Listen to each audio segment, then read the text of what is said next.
Sapagkat ang mga baha ng ulan ay bumuhos mula sa langit sa simula ng baha, sa loob ng 40 araw at 40 gabi.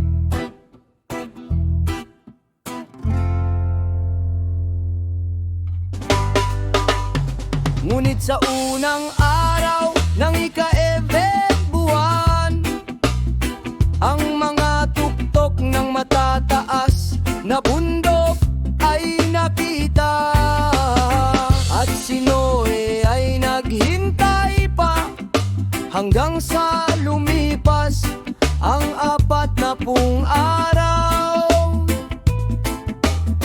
At saka binuksan ng bintana na kanyang ginawa sa kanlurang bahagi ng arka, at pinalabas ang isang uwak upang makita kung umupa na ang tubig mula sa balat ng lupa o hindi. Pagkatapos ang uwak ay lumabas, ngunit hindi na bumalik kay Noe, sapagkat ang maamong kalapati ay ang tanda ng hiwaga. Ngunit si Noe ay naghintay pa ng kaunting panahon, pagkatapos na humupa ang tubig. At pagkatapos ay nagsugo ng isang kalapati upang makita kung umurong na ang tubig o hindi.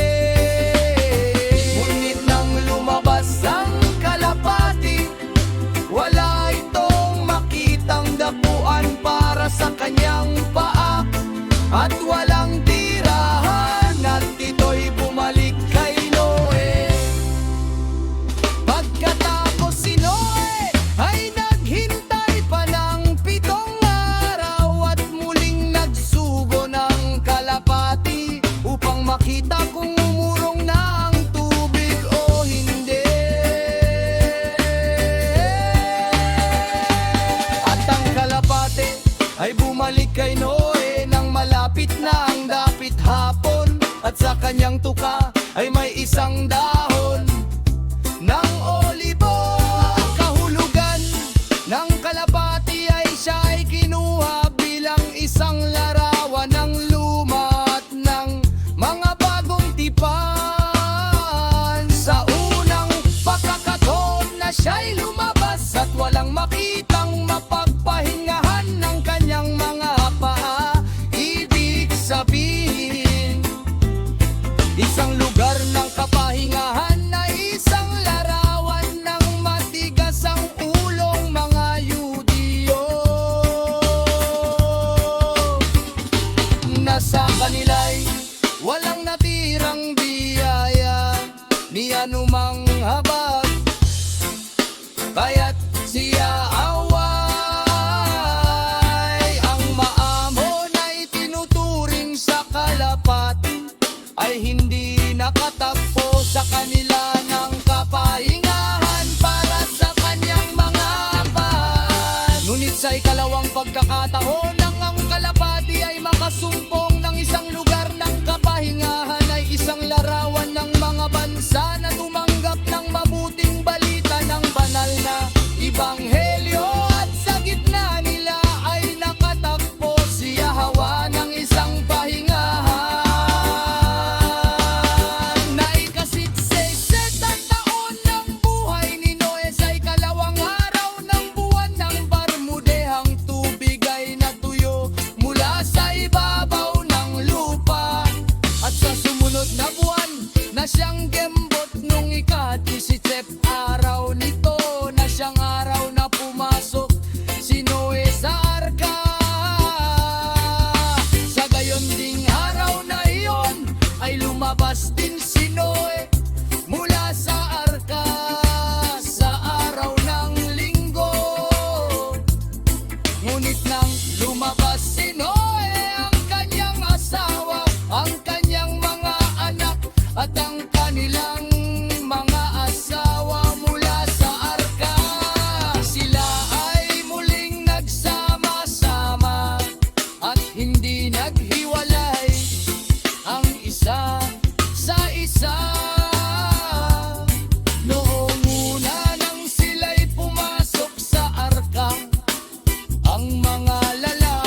sila'y magsama.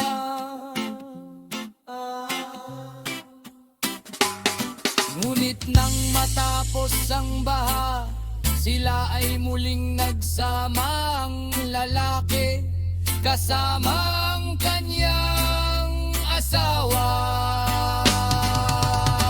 Ang alahayakin ay nagpadala ng malaking katahimikan sa mga hayop, sa mga leon na nasa arka, at nananaibong na gumagapang na bagay upang hindi sila mag-away.